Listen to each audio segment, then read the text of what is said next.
Hey there, comic book friends! I'm Travis, and it's New Comic Book Day, or at least New Comic Book Day for me. I'm actually really stoked because, for the miracle of the post office, this week's comics came today, Friday, and you're thinking, well, that's usual. But if you follow me on Twitter, you saw that my comics actually got mailed like parcel select, which is like the slowest service possible. So the expected delivery date of these was actually for next Wednesday, something a great long weekend for me with Veterans Day and whatnot.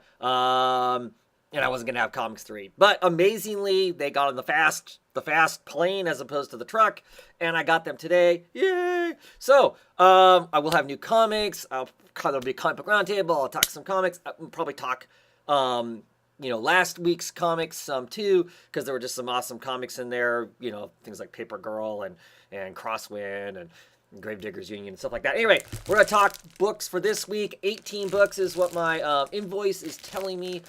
We're going to jump right into these quickly so I can read comics, because that's what I'm here to do, is read some comics.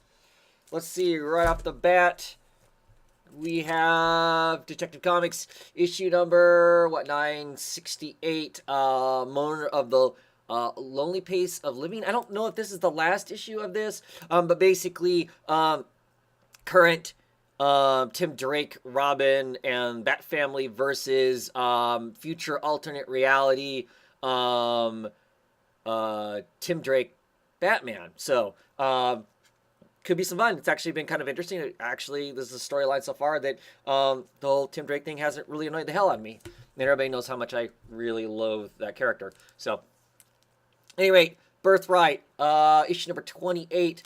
Love this. Got this new thing. They're traveling up to Scotland to try and help out Mikey, who they've got locked inside of a box, like a coffin filled with water, basically. They're trying to tap into him to break out the nightmare, which is an actual phantasmal entity that's locked into him, and we're going to see some crazy stuff happen, I am sure. Look at that. That train becomes like a monster or something. So super excited for that.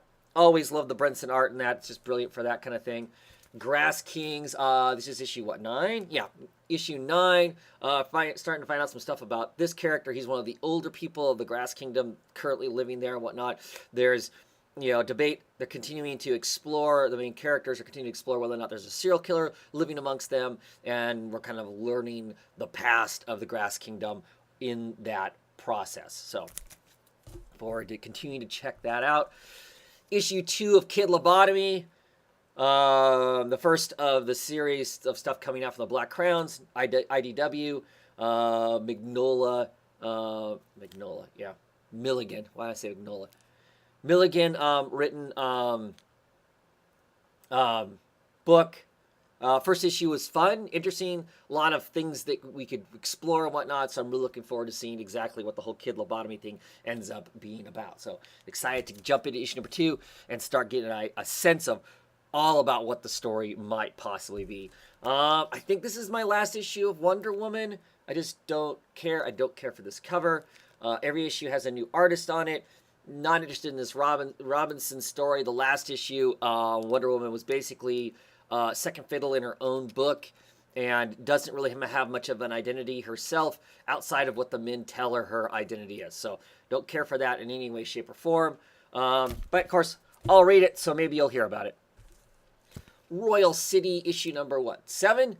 Number 7, we're back in the past. We're seeing all this group, this family group, back when they're teenagers, back when Tommy was still alive. I'm assuming we're going to kind of explore each of these kids and up to those moments to get a more established what happened during that time frame when Tommy died, the character in the first arc that's the child that's kind of haunting them all in one fashion or another. So here's to see how that plays out for sure.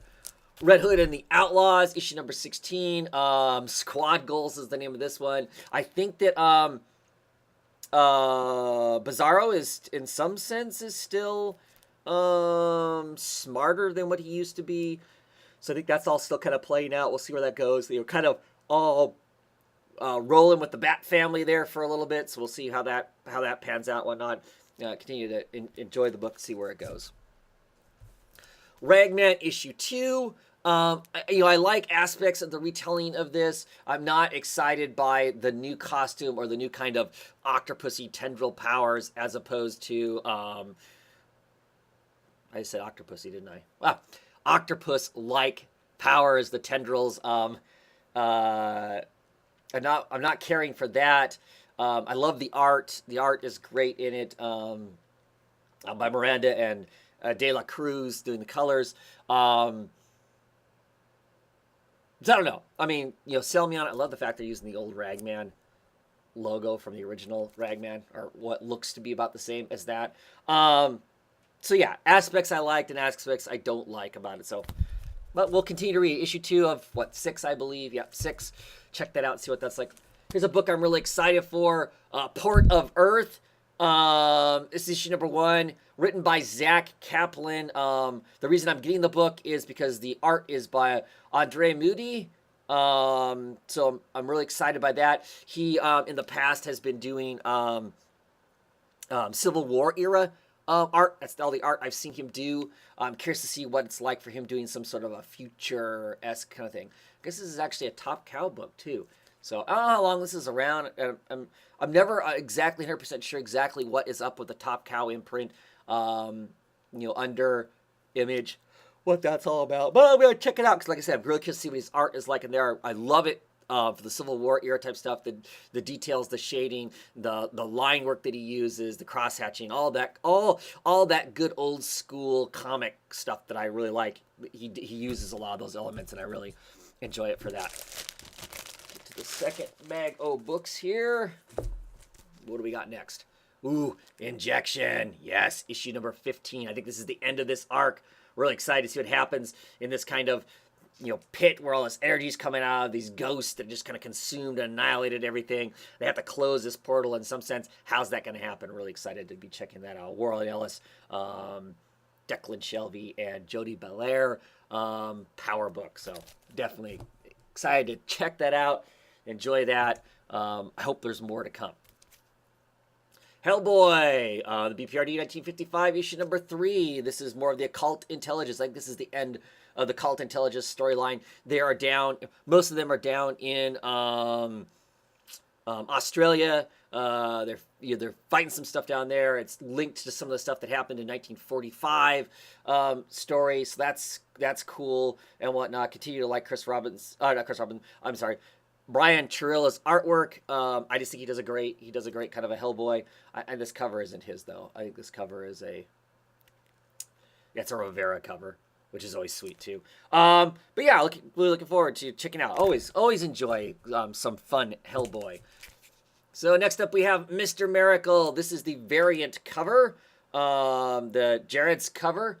I'm loving this book. I'm not concerned about it making vast amounts of sense. I'm not concerned about the fact that they're potentially layered as some sort of conspiracy against us, the reader. I do not care. I think that's all intriguing. I think that makes the book even more interesting. Super, super great art. Just, love everything about the book. And largely at this point, it's not even so much that it has to do with the fact that it's Mr. Miracle per se, or that it's fourth wheeled stuff per se. It's hung on those elements, and those elements I find interesting, but there's clearly something else going on that possibly could have been told with other characters too. So I'm just digging all those elements. Super excited for that book. Probably going to be the top of the list to read this week. Ms. Marvel, issue number 24. Well, of course, here she's looking all googly-eyed with this guy who I think she does have some interest in some level of passing interest, but also she's struggling with the fact that Red Dagger, who is a foreign exchange student from Pakistan, is right now kind of taking the limelight, and the city's almost embracing him and not embracing her anymore. So she's getting that kind of jealousy feelings about, hey, my town, my people, come on. But at the same time, great to have somebody else in Jersey helping out too, right? So curious to see where that goes. It's gone back to being fun. Ms. Marvel's gone back to being fun. So I'm happy about that. New Superman, issue number 17. Clearly we got the Clash of the Justice League, so that'll be kind of interesting. Is it going to just be New Superman? Is there going to be more in there? I think we got a change on art, and possibly again. That's kind of frustrating, I'll tell you right now.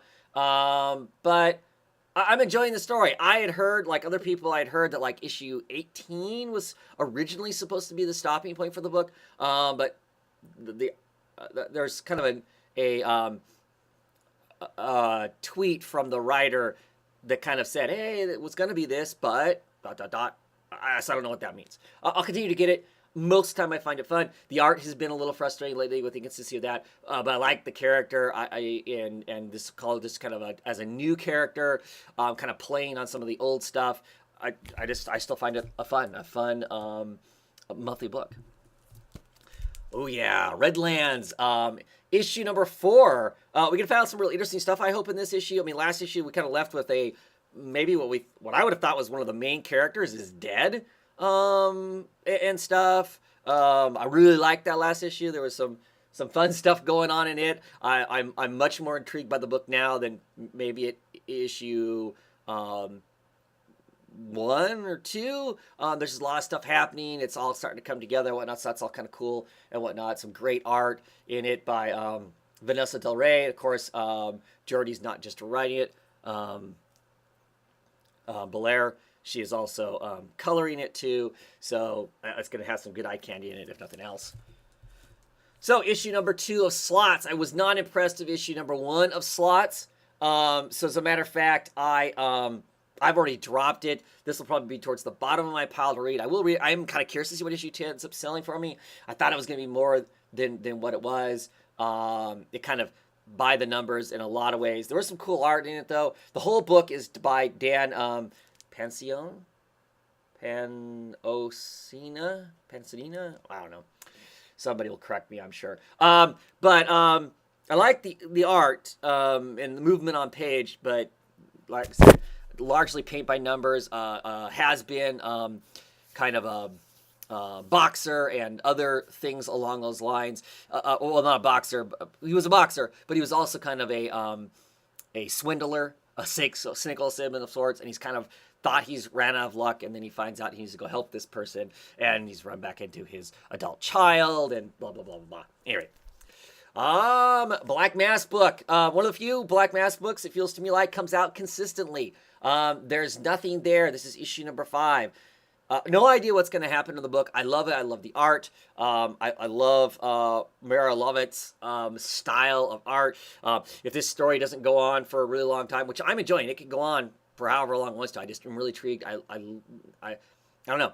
It's just enough different that it's visually stimulating, and that I'm curious about that part of it. And the story that's going on is interesting. This kind of potential eternal serial killer that is looking for particular victims, and then after those victims die, there's these ghosts haunting around. These ghosts are trying to let the next person know, hey, they're coming. And because he's our main character was at this wild party, and they were kind of using the whole orgy atmosphere to energize this spell that kind of went awry. It did not go exactly how they wanted to. She ends up being given the ability to kind of see the ghosts, to see the dead people, and she's having to deal with that whole kind of thing, to not feel like she's crazy, but at the same time deal with, accept what's going on, that there's this killer out there, and if she can see the killer's definitely going to come for her.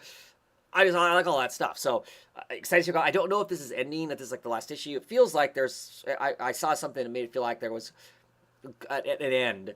But, whatever. I'll read it as long as I can keep ordering and whatnot. Like I said, I'm really, it's been really a good book. And I know Black Mass supposedly has some other good books. I just haven't had good luck with Black Mass books. I mean, like Cal-X. Where is the next issue? Where's issue 2 of Cal-X? I mean, I don't know. Has it come out and I've just somehow missed it?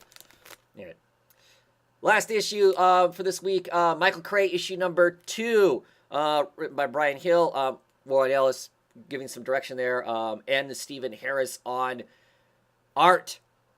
I don't know. The first issue of this book was just kind of weird. It kind of gave us a background of a way of Michael Cray, but it's not anywhere near as intriguing or involved as the main Wildstorm book is and whatnot, so that's kind of disappointing. I'm going to check this issue out. I'll give it a couple more issues. But I may decide that this isn't something that I need to add into the whole Wildstorm perspective. I mean, the character is going after Oliver Queen. And clearly we're in a different reality because this Oliver Queen survived the island, but now he actually gets people, puts them on an artificial island, and then hunts them in some sense. It's clearly not how the real Green Arrow is, at least in the regular DC universe. So, this is some alternate plays. We'll see what that all. I don't know what that all plays out at. I don't know. Was not really feeling the first issue. Was disappointed anyway. So that is it. Short and sweet. See you tomorrow night. Talking some comics. Have a great one, everybody.